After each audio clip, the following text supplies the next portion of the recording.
കൊന്നിച്ചോ മിനിസാൻ നമ്മുടെ സാൻ മിസർ ഓഫ് ദി സോക്രട്ട് ഡെസേർട്ടിന്റെ സീസൺ 1ന്റെ എപ്പിസോഡ് 6ലേക്ക് എല്ലാവർക്കും സ്വാഗതം. കുറച്ച് ലേറ്റായി എന്ന് എനിക്ക് തോന്നുന്നുണ്ട്, എന്നാലും എല്ലാവരും ക്ഷമിച്ചേക്ക്. കുറച്ച് തിരക്കായിരുന്നു കഴിഞ്ഞ 4 ദിവസത്തേക്ക്, അതുകൊണ്ടാണ് വീഡിയോസ് ഇടാൻ പറ്റാഞ്ഞത്.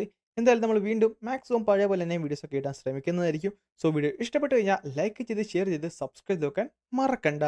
അങ്ങനെ ഈ എപ്പിസോഡ് തുടങ്ങാൻ നേരത്ത് സിയോന്റെ മുമ്പിലേക്ക് ഒരു കല്ല് വന്ന് തെറിച്ചു വീണ് അവനങ്ങോട്ട് എടുത്ത് പിടിച്ചപ്പോഴാണ് നാശം എന്തൊരു ചൂടാന്ന് പറഞ്ഞ് അതങ്ങോട്ട് എറിഞ്ഞു കളഞ്ഞത്.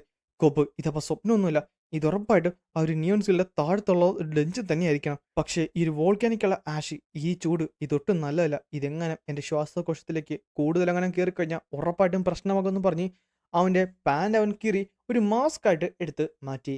ഇത് ഡഞ്ചറാണെങ്കിൽ ഉറപ്പായിട്ടും ഇതിൻ്റെ അകത്തൊരു എൻട്രൻസ് ഉണ്ട്, അങ്ങനെയാണെങ്കിൽ ഉറപ്പായിട്ടും അതേപോലെ ഒരു എക്സിറ്റും കാണും. ആൻഡ് ഈ സ്ഥലത്ത് അതിൻ്റെ ലൊക്കേഷൻ വരെയുള്ള ഏറ്റവും ചാൻസ് ഉള്ളത് ദി ഹയസ്റ്റ് പീക്കിലായിരിക്കും. സോ ആ കാണുന്ന മൗണ്ടൻ പീക്കിലായിരിക്കാനുള്ള ചാൻസ് വളരെ കൂടുതലാണ്.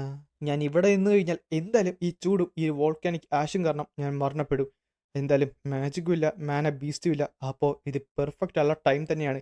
എന്തായാലും ഏറ്റവും ഷോർട്ടസ്റ്റ് റൂട്ട് നോക്കി ഓടിച്ചാടി അങ്ങോട്ടേക്ക് ചെല്ലണം. സിയോൺ, അതെ നിന്നെ കൊണ്ട് പറ്റൂടെന്ന് പറഞ്ഞ് ആ നേരെടുത്ത് ചാടി അപ്പുറത്ത് വന്ന് നിൽക്കും ചെയ്യും. ഭാഗ്യം, പെട്ടെന്നാണ് അതൊടിഞ്ഞു നേരെ നിലത്തേക്ക് വീണത്. നാശം മൂഞ്ചി. എന്നാൽ അടുത്ത നിമിഷം പ്ലീസ് എങ്ങനെയെന്നിങ്ങനെ പറഞ്ഞുകൊണ്ട് അവനത് പിടിച്ച് എങ്ങനെയാ തൂങ്ങി കിടന്ന്. അതേപോലെ തന്നെ ആ ലാവിൽ നിന്ന് അവൻ രക്ഷപ്പെട്ട് വലിഞ്ഞു പടച്ച് അതിൻ്റെ മണ്ടയിലേക്ക് കയറുകയും ചെയ്തു. നാശം നാശം നാശം മാൻഹോ, നീ കാരണമാണ് നായിൻ്റെ മണ്ണിൽ ഇതെല്ലാം സംഭവിച്ചത്, നീ കാരണമാണ് ഇതെല്ലാം പ്രശ്നം എന്ന് പറഞ്ഞ് അവൻ അവിടെ കിടന്ന് ദേഷ്യപ്പെടുന്നുണ്ട്. സിയോൺ, എന്തിനാണ് ഈ കിടന്ന് ദേഷ്യപ്പെടുന്നത്? ഇവിടെ കിടന്ന് ദേഷ്യപ്പെട്ട് കഴിഞ്ഞാൽ നീ ഇവിടുന്ന് പുറത്ത് പോകത്തില്ല. അതുകൊണ്ട് മര്യാദക്ക് എനിക്ക് മൈൻഡ് കൂളാക്കി വെക്ക്. ഞാനിവിടെ എന്ത് വിലെടുത്തും സർവൈവ് ചെയ്യണം, നീ ഇവിടെ എന്ത് വിലെടുത്തും സർവൈവ് ചെയ്യണം. അതെ, ഇനി 4 വട്ടം കൂടെ ചാടിയാൽ മതി. നിനക്ക് നിസ്സാരമായി തന്നെ 4 വട്ടം ചാടി അവിടെ ചെല്ലാൻ പറ്റും. സോ നീ നിന്നെ തന്നെ വിശ്വസിക്കുക.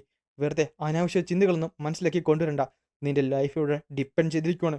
അതുകൊണ്ട് ഒരിക്കലും ഒരിക്കലും നീ കീഴടങ്ങലെന്ന് പറഞ്ഞ് അവൻ നേരെടുത്ത് ചാടിയപ്പോഴാണ് നിലത്തുനിന്ന് ഒരു മാസീവുള്ള മോൺസ്റ്റർ ചാടി വന്ന് അവൻ അങ്ങോട്ട് പിടിക്കാൻ പോയത്. അത് പൂർണ്ണമായിട്ടും അവിടെ വന്ന് വാടക്കെ അതേപോലെ തന്നെ ആ ലാവയിലേക്ക് തിരിച്ചു വന്ന് വീണ് പൊങ്ങി വരികയും ചെയ്യും. പെട്ടെന്നാണ് മുകളിൽ നിന്ന് ഒരു സാധനം നേരെ നിലത്തേക്ക് വന്നത്. എന്നാൽ ആ ഒരു അറ്റാക്കിന് അവിടെ ഒന്നും തന്നെ ചെയ്യാൻ സാധിച്ചില്ല എന്നുള്ളതാണ് സത്യം. ആൻഡ് ആ ഒരു അറ്റാക്ക് ചെയ്തത് നമ്മുടെ സിയോണായിരുന്നു. നാശം, ഇവിടെ എന്തൊരു ചൂടാണ്, ഈ ഒരു വോൾക്കാനോ ഇവിടെ എന്നെ കംപ്ലീറ്റ്ലി നാശമാക്കുന്നുണ്ട് പറയുന്നിടത്ത് സിയോൺ സത്യം പറഞ്ഞാൽ ആ ഒരു വോൾക്കാനിക് ആഷ് ഉണ്ടല്ലോ, അതൊരു സാൻഡ് പോലെ കൺട്രോൾ ചെയ്ത് അവൻ്റെ ജീവൻ എങ്ങനെയൊക്കെ രക്ഷിച്ചു. പെട്ടെന്ന് അതിൻ്റെ പവർ തീർന്ന് അവൻ നേരെ നിലത്തേക്ക് വീഴുകയും ചെയ്തു.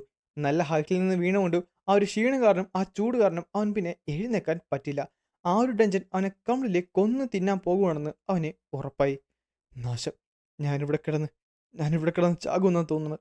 ഈ ഒരു ചൂട് എനിക്ക് താങ്ങാൻ പറ്റുമെന്ന്. അല്ല, ഞാൻ ഞാൻ ചാകാൻ പോകുവാണോ? ഇല്ല ഇല്ല, ചത്തൂടാ. അങ്ങനെ പറ്റത്തില്ല. സർവൈവ് ചെയ്യാൻ തുടങ്ങിയതല്ലേ. നിനക്കൊരു ഗേൾ ഫ്രണ്ട് പോലും ഇല്ല സിയോൺ. ഇങ്ങനെ ചത്തു കഴിഞ്ഞാൽ അതൊട്ടും തന്നെ ഫെയർ ആയിരിക്കത്തില്ലെന്നും പറഞ്ഞ് അവനെൻ്റെ കാലെടുത്ത് ഉറപ്പിച്ച് കുത്തി നേരെ എണീറ്റ് നിന്നു. ഓൾട്ട്മാൻ യാമ, എന്നോട് ക്ഷമിക്കണം, പക്ഷേ ഇവിടെ ഞാൻ ഉറപ്പായിട്ട് സർവൈവ് ചെയ്യുന്നു പറഞ്ഞപ്പോൾ ആ ഒരു മോൺസ്റ്റർ ചാടി അവനെ അറ്റാക്ക് ചെയ്തിട്ട് വന്നു. അവനെ കൊണ്ട് പറ്റുന്ന രീതിയിൽ ആ ഒരു വോൾക്കാനിക് ക്യാഷ് കൊണ്ട് ഒരു അറ്റാക്ക് ചെയ്യാൻ പോയപ്പോഴാണ് നിന്റെ എബിലിറ്റി ശരിക്കും അമ്യൂസിങ് ആണ്. അല്ല, ഒരു ശബ്ദമോ? അതെവിടുന്നാണ്?